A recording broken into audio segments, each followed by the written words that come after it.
아멘. 오늘은 복무신조라는 말씀의 제목으로 함께 은혜를 나누도록 하겠습니다. 오늘 어떻게 하루를 보내셨나요? 많이 더우셨죠? 그래도 우리 권사님들 아까 잠깐 이야기를 들어보니까 그래도 밤사이에 조금 선선했다. 오늘은 좀 지낼만 했다. 이렇게 얘기를 하더라고요. 벌써 입추가 지났는데 여전히 폭염과 또 그리고 장마가 또 온다고 합니다. 이렇게 어느 장단에 춤을 춰야 될지 모르는 이 계절에 여러분 건강 특별히 주의하시기를 바랍니다. 지금 주변에 코로나라든지 또 독감 환자들이 꽤 많은데 우리 집에도 한 명 있어요. 그래서 혹시 그 전염병이 옮을까봐 다른 곳으로 피신시켰습니다. 홀로 인천. 우리 부모님은 어떡하죠? 그건 생각 안 하고 인천으로 야 너 가라. 그런 건 아니고요. 할머니 보고 싶다고 가는데 그래 얼른 가라 하고 보냈습니다. 건강 조심하시고요. 또 그리고 이 무더운 여름 날씨 가운데 안전하시기를 기도하겠습니다. 자, 오늘 이 밤 우리가 함께 말씀을 나누려고 하는데요. 혹시 복무신조, 남성분들 말고는 아마 여성분들은 잘 모를 텐데 혹시 복무신조가 뭔지 아시나요? 유건사님 어떻게 아셔요? 혹시 군대 여군으로 그러셨군요. 예, 제가 이 복무신조라고 제목을 정할 때 양 목사님이 반대했습니다. 왜 반대했냐면 그거 우리 여자들은 몰라요. 모르는 제목 하지 말라고 일부러 모르는 거 하는 거예요. 왜 모르는 거 하냐고 궁금증을 유발하려고요. 그랬더니 그래요 했는데 이미 알고 계시니까 요즘 뭐 모르시는 게 없네요. 자, 복무신조가 뭐냐면요 이런 겁니다. 아마 남성들은 다 지금도 알고 계실 텐데 복무신조 그러면 우리의 결의 딱 주먹을 불끈 쥐고 저도 이렇게 생각나는 대로 한번 읊어보니까 우리는 국가와 국민의 충성을 다하는 대한민국 육군이다. 하나, 우리는 자유민주를 수호하며 조국 통일의 역군이 된다. 둘, 우리는 실전과 같은 훈련으로 지상전의 승리자가 된다. 이런 거예요. 그래서 하나, 둘, 셋, 넷. 그러니까 이제 군인이 군대에서 복무하면서 군인으로서 갖고 있는 신조, 신념 그리고 어떤 자세, 지켜야 될 것들에 대해서 이야기하는 것이죠. 이것을 군 입대하자마자 가르쳐 줍니다. 가르쳐 줘요. 그리고 암기하라고 합니다. 근데 이게 군대에서 암기가 가혹행위예요. 그래서 암기하라고 하면 안 돼요. 숙지하라고 합니다. 어떻게? 빠르게. 이게 암기와 도대체 뭐가 다른지 모르겠는데 암기가 가혹행위이기 때문에 암기하라고 하지 않고 숙지해, 빠르게 숙지해. 오늘 밤사이에 다 숙지하는 거야.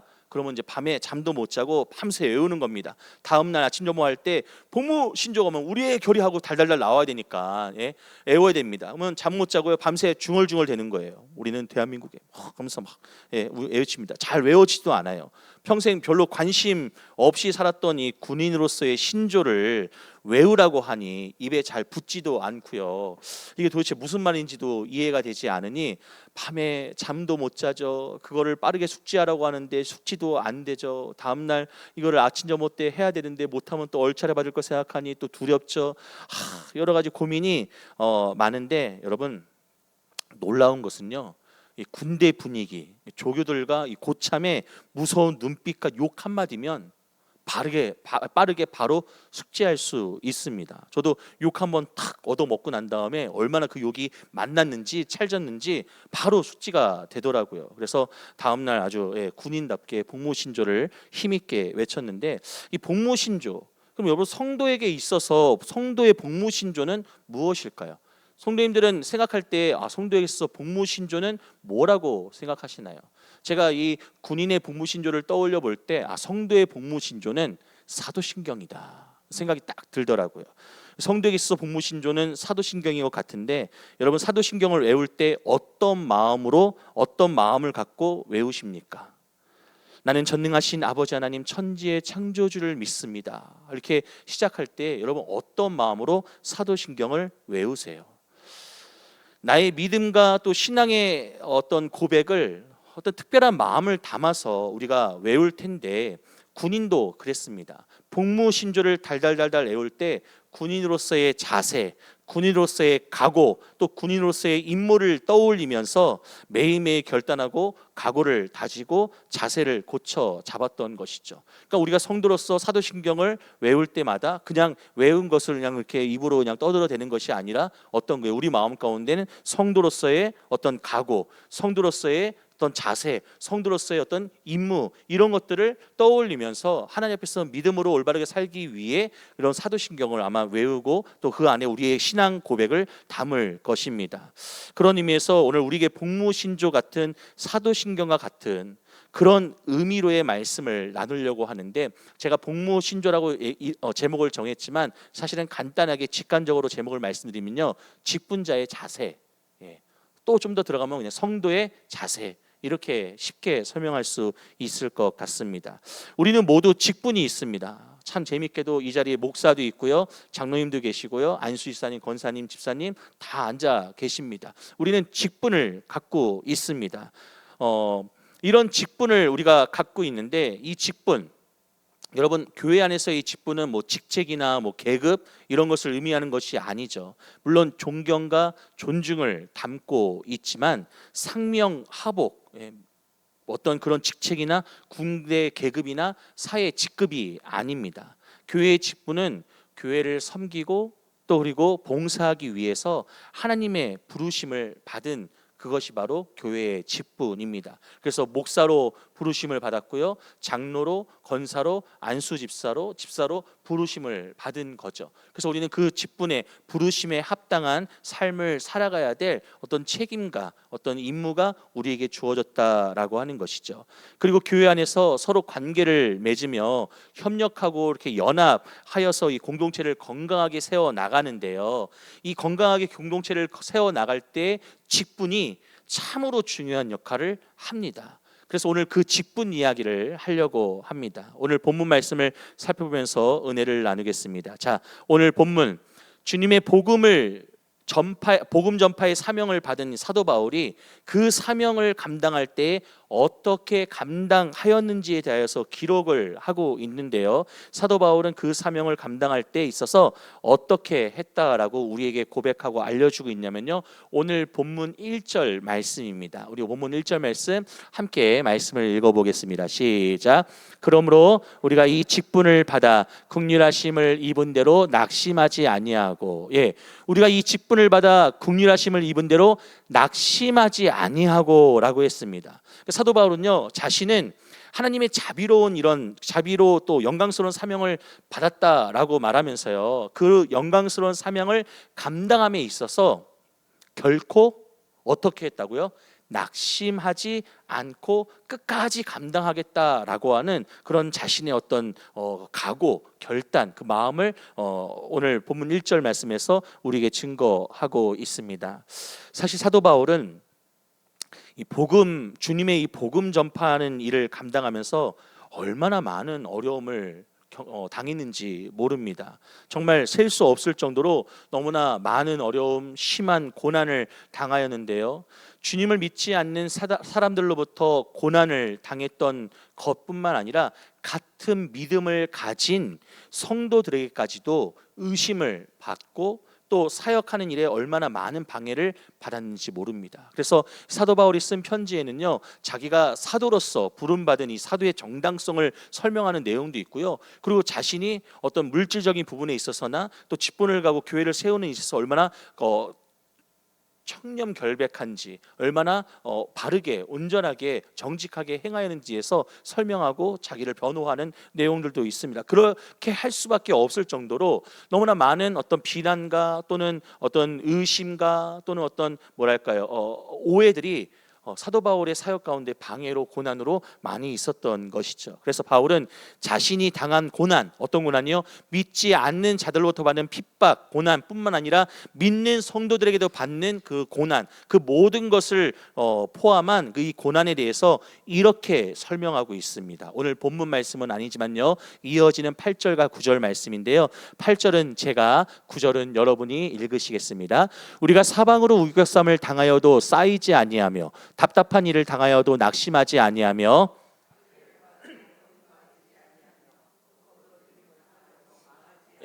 아멘. 말씀 잠깐만 띄워보세요. 제가 파란색으로 이렇게 표시를 했는데요. 보니까 사도 바울이 자신이 당한 고난에 대해서 설명하고 있습니다. 말하고 있는데 파란 글씨가 바로 자신이 받은 고난이에요. 어떻게 묘사하고 있습니까? 사방으로 우겨쌈을 당하여도, 또 답답한 일을 당하여도, 박해를 받아도, 거꾸러뜨림을 당하여도, 그럼에도 불구하고 어떻다라고요? 자기는요, 이 복음 전파하는 이 사명을 감당함에 있어서 끝까지 낙심하지 않겠다, 낙심하지 않고 끝까지 이 일을 인내하며 감당하겠다라고 합니다. 게다가 또 11절 말씀을 보시면요, 이랬습니다. 11절 말씀 같이 한번 읽어볼까요? 시작.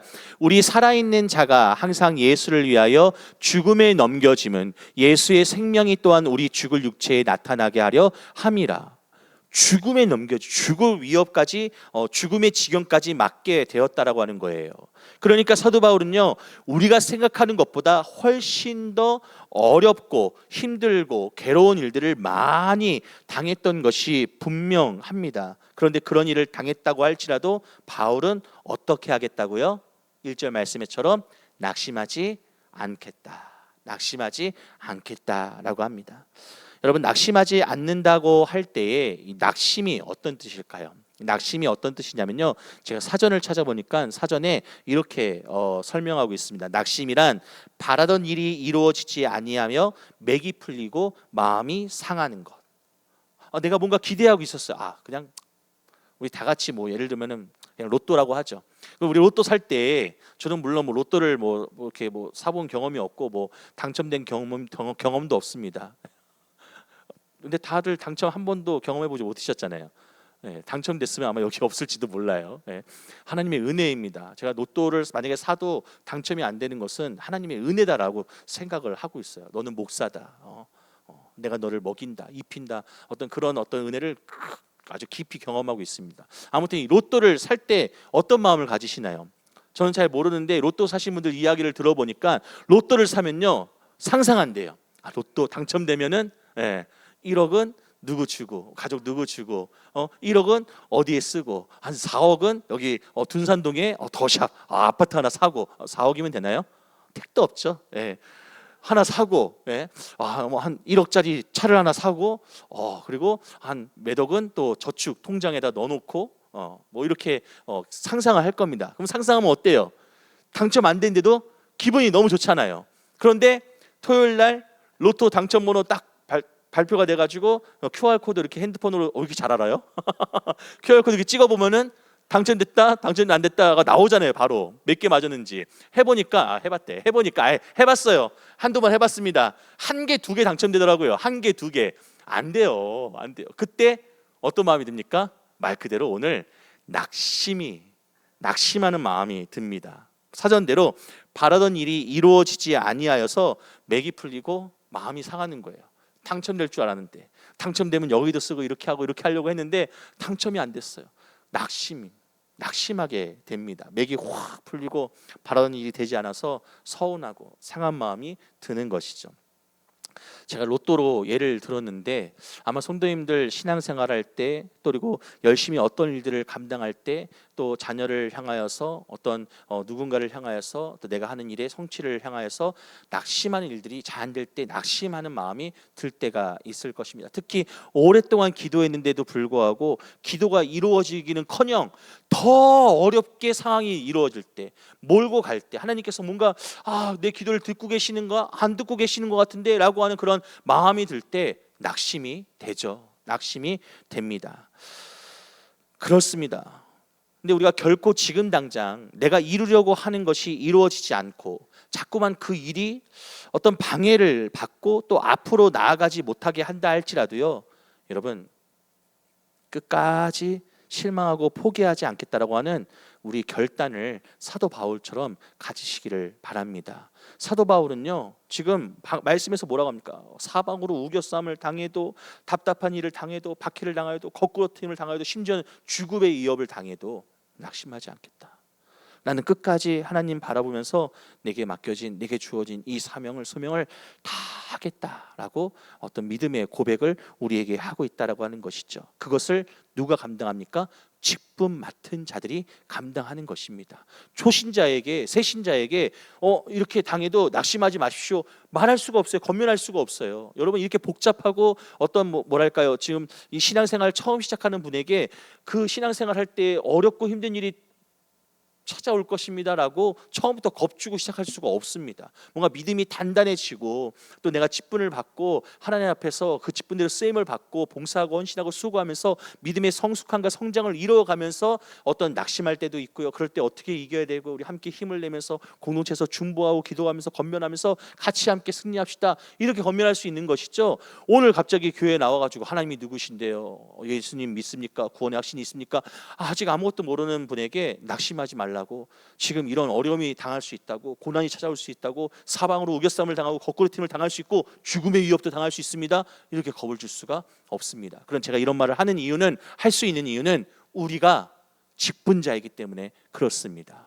우리가 초신자, 새신자가 아니라 적어도 이 금요기도에 나와서 말씀 붙들고 기도하는 성도님들은 어느 정도의 수준이 있기 때문에, 믿음의 성숙함이 있기 때문에, 어떤 담담함이, 영적인 맷집이 있기 때문에 이런 말씀을 드리는 거예요. 그러니 여러분, 사방으로 우겨쌈을 당한다 할지라도, 방해를 받는다 할지라도, 우리가 박해를 받고 답답한 일이 생기고 거꾸로팀을 당하고 죽음의 위협을 당하는 순간에도 여러분, 낙심하지 마시기를 예수님의 이름으로 축복합니다. 목사님, 낙심하지 말라고 하면 낙심이 안 되나요? 죄송합니다. 낙심하지 마세요라고 하는 이 권면과 어떤 위로의 말씀밖에 드릴 것이 없습니다. 사도 바울이 우리에게 보여주었던 어떤 신앙 직분자의 자세와 같이 우리는 하느님 앞에서 낙심하지 않을 수 있습니다. 물론 우리는 연약해요. 우리는 힘이 없어요. 우리는 매일매일 낙심할 수밖에 없습니다. 그런데 이 밤 나와서 기도할 때 성령님 도와주세요. 나의 연약함을 주님 붙들어 주세요. 낙심하고자 하는 마음이 들 때, 내 마음이 어렵고 힘들고 상처받을 때 주님, 나의 마음을 굳게 단단하게 잡아주세요. 낙심하지 않도록. 혹시 낙심하는 마음이 든다 할지라도, 맥이 풀리고 상하고 정말 실망스럽고 주저앉고 싶은 마음이 들 때 주님, 다시 한번 나의 손을 붙잡고 일으켜 세워주세요 라고 기도하실 때 주님께서 우리에게 은혜를 베풀어 주실 줄로 믿습니다. 자, 그리고 사도 바울이 낙심하지 않겠다고 하는 이 말은요, 오늘도 하나님께 직분을 받아서 그 사명을 감당하는 자들이 동일하게 품고 다짐해야 하는 마음이다라고 하는 것을 기억하시고, 이 자리에 모인 우리 모두가 직분자로서 아주 그 직분에 합당하게 낙심하지 않는 견고한 믿음 가운데 세워질 수 있기를 축복합니다. 자, 사실 지금까지 우리가 이 복음 전파의 사명을 정말 누구보다 위대하게 감당했다라고 자신할 수가 없습니다. 그렇잖아요. 여러분, 난 스스로 하나님 앞에서 나는 정말 사도 바울만큼이나 복음 전파의 사명을 정말 위대하게 날마다 힘있게 생명을 걸어서 감당했어라고 당당하게 이렇게 고백할 수 있는 분이 계십니까? 부끄럽죠. 우리 정말 복음 앞에 우리가 구원받은 걸 생각할 때에 너무나 부끄럽고 부족함을 느낍니다. 그런데 사도 바울은요, 그런 자였어요. 그런 자였습니다. 당당하게 자신을 증명하고 이렇게 말할 수 있던 자였습니다. 바울은 자신이 가지고 있었던 이 손수건 한 장만 올려놓아도 병든 자가 고침을 받고요, 또 귀신 들린 자가 그 귀신을 쫓아주어서 자유하게 해주는 그 복음 전파하는 사역 가운데 하나님의 놀라운 역사를 경험하고 증거했던 자입니다. 근데 그가 그렇게 큰 능력을 받아서 사역하는 모습을 보면서요, 이런 생각이 들더라고요. 이야, 역시 대단한 사람이다. 와, 사도 바울, 와, 너무 멋진 사람이야. 역시 하나님께서 크게 쓰시는 사람은 정말 뭔가 달라도 다르구나. 이런 큰 능력이 있는 사람 하나님께서 크게 사용하시는구나 라고 하는 생각이 듭니다. 그런 것들을 보면은 우리는 그것이 대단하다라고 평가를 하고, 또 우리도 그런 능력을 받았으면 좋겠다, 그런 소망을 갖고 그런다는 것이죠. 그런데요, 여러분, 우리가 사도 바울을 보면서 참 대단하다, 정말 귀한 사역자다, 능력 있는 자다, 그렇게 평가해야 하는 것은 사도 바울이 행하였던 그런 큰 능력에 대한 것이 아니고요, 그가 복음을 전하면서 당했던 이 수많은 고난과 죽음의 위기 가운데서도 끝까지 포기하지 않고 끝까지 낙심하지 않고 그 일을 감당한 모습, 바로 그 모습 때문에 우리가 사도 바울을 대단하게 여기며 본받아야 하는 것입니다. 그러니까 우리는 자칫 바울이 행했던 능력과 그가 가진 어떤 권위만을 생각하면서 바울과 같이 되기만을 생각할 수 있어요. 그러면은 그걸 못 쫓아가니까 뱁새가 황새 쫓아가다가 가라가 지어진다고요? 그 정도의 어떤 수준이 안 되는데 믿음의 어떤 놀라운 어떤 그런 영적 거인들, 아직 내가 영적 거인이 아닌데 영적 거인들 바라보면서 막 쫓아가려다가 낙심하고 또 좌절할 때가 있다라고 하는 것이죠. 그래서 그런 것을 보면서 바울과 같이 되기를 원하는 것이 아니라 우리가 정말 바울을 본받고 닮아야 될 점은 바로 무엇이냐면요, 하나님께서 맡기신 이 직분을 감당하는 자로서 어떤 장애물이나 걸림돌을 만난다고 할지라도 끝까지 포기하지 않고 견뎌냈던 것. 내가 직분자이잖아. 예. 하나님께서 나를 집사로 부르셨는데, 권사로 부르셨는데, 안수 집사, 장로, 목사로 부르셨는데 내가 정말 하나님 나라 갈 때까지 정말 끝까지 이 맡겨진 사명 감당함에 있어서 어떤 장애물, 걸림돌을 만난다 할지라도 끝까지 포기하지 않고 견뎌야지, 인내해야지, 결국 승리할 거야 라고 하는 것, 이것을 우리가 본받고 바울에게서 배워야 할 점이다 라고 하는 사실을 여러분 깨달으시기를 바랍니다. 그래서 사실 교회에서도요, 인정받고 존경받아야 할 사람이 누구일까요? 그냥 교회 오래 다니신 분은 무조건 인정받고 또 뭐랄까요, 그 중직자이면은 존중받고 존경받고 이래야 할까요? 저는요, 우리가 겪는 많은 어려움들 속에서도 끝까지 포기하지 않고 또 낙심에도 그 견디고 이겨내는 성도가 모두에게 인정받고 존경을 받아야 한다라고 생각을 합니다. 그런 자들을 우리 하나님께서도요 친히 칭찬하시고 또 귀하게 복된 상급을 허락하여 줄 줄로 저는 정말 믿습니다. 그래서 목회자가요 볼 때 이 성도님 정말 힘들고 어려운 상황이에요. 조마조마해요. 공부하고 기도하면서요, 믿음을 포기하면 어떡하시지, 교회를 떠나시면 어떡하지, 낙심하면 어떡하지, 이런 마음이 드는데 그 성도님 보시면은 끝까지 막 기도하고 막 기도줄을 붙잡고 하나님 의지하고 막 계속 제가 보기에도, 옆에서 보기에도 막 사방으로 우겨싸움을 당하고 있어요. 와, 이건 그냥 정말 기브업, 나 포기할래, 나 안 할래요 할 정도의 상황인데도 어쩜 이렇게 붙들고 있는지, 하나님께 붙어 있는지, 떨어지면 난 죽는다라는 마음 각오로 정말 하나님을 붙드는지, 그런 분을 보면 정말 존경하는 마음이 들고, 야, 이분은 정말 하나님께서 어떤 모양을 가운데 쓰시겠다, 정말 하나님께서 이분을 통해 역사하시겠다, 이런 분이 믿음의 기적의 역사를 경험하는 것이지라고 하는 그런 도전과 감동이 있습니다. 우리 성산교회도 그런 성도님들, 그런 직분자들이 많을 줄로 믿습니다. 그러한 자가, 그렇게 존중받고 인정받는 그러한 성도가, 그러한 직분자가 내가 되기를 소망하시기를 바랍니다. 저도 열심히 노력하겠습니다. 목사로서, 목사답게.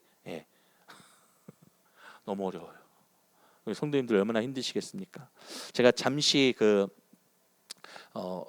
일을 할 때가 있었습니다. 이렇게 좀 사회생활을 안 해보고 너무 일찍 신학교를 입학해가지고 목회자로 사니까 성도님의 삶을 잘 모르겠더라고요. 그래서 청정원에서 이렇게 냉동, 냉장 이런 이제 공산품 납품하는 이제 박대리로 한 3년 정도 이제 일을 했고요. 그리고 반도체 공장에서 이게 방진복 있죠, 머리서부터 이렇게 막 쓰는 거, 그거 입고 막 공장 2교대 근무하고 막 그랬어요. 근무하고 주일날 예배 드리러 가잖아요. 시간 맞춰가지고 교회 가잖아요. 그러면 얼마나 힘든지 몰라요. 와, 죽을 것 같은 거예요. 집에 가고 싶은 거예요. 잠자고 싶은 거예요. 나 너무 피곤해요. 근데 교회 가서 예배를 드리잖아요. 그때 이런 생각이 들었어요. 와, 성도님들을 매주 이걸 하고 계신다고? 일주일 동안 내내 힘들고 어려운데 수예배 나오신 거라고? 정말 쉬고 싶을 텐데 집에 가서 발 닦고 그냥 편하게 누워서 TV 보고 싶을 텐데 금요기도에 나오신 거라고? 새벽에 나오신 거라고? 주일날 교대 근무하고 정말 아침에 잠재는데 뻘건 눈으로 아침에 예배 드리려고 나오신 거라고? 그때 이런 생각이 드는 거예요. 와, 나는 못해. 정말 대단하시다.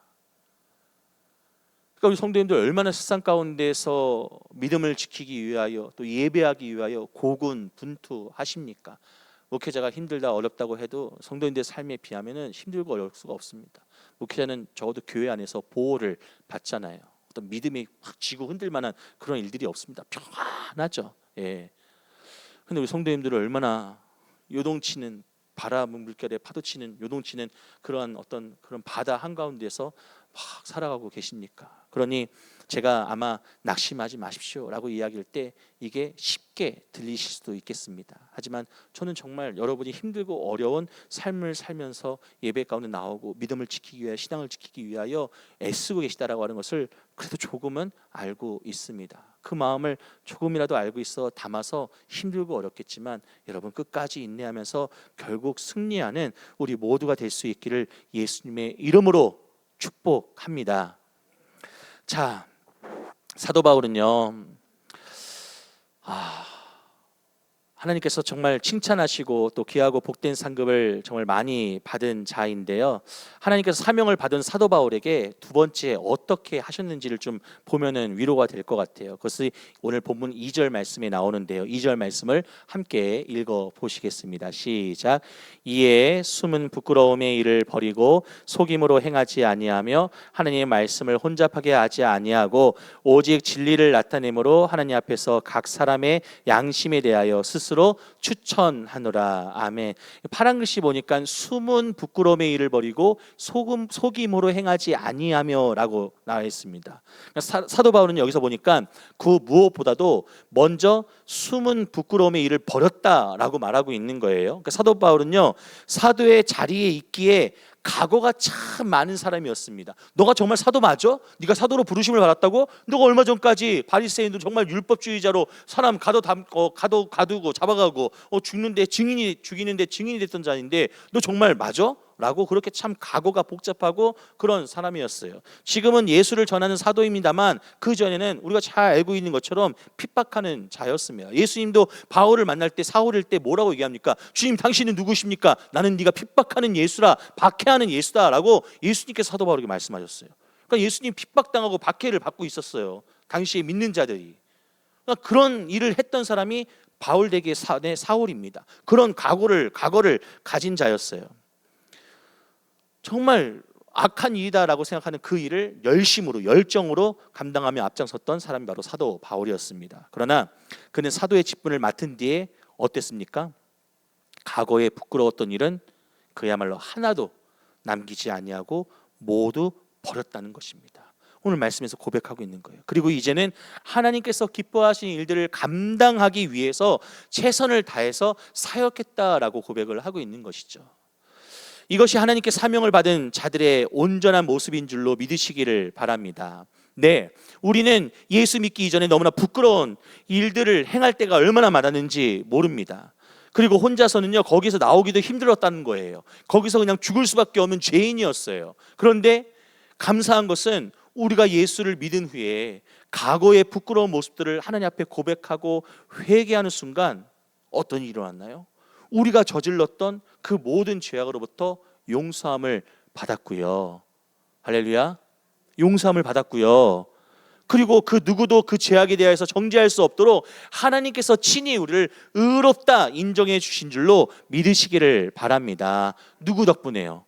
예수 그리스도 덕분에. 우리의 과거가 너무나 치욕스럽고 더럽고 부끄러웠지만 예수 그리스도께서 우리를 건지사 의롭게 하셨습니다.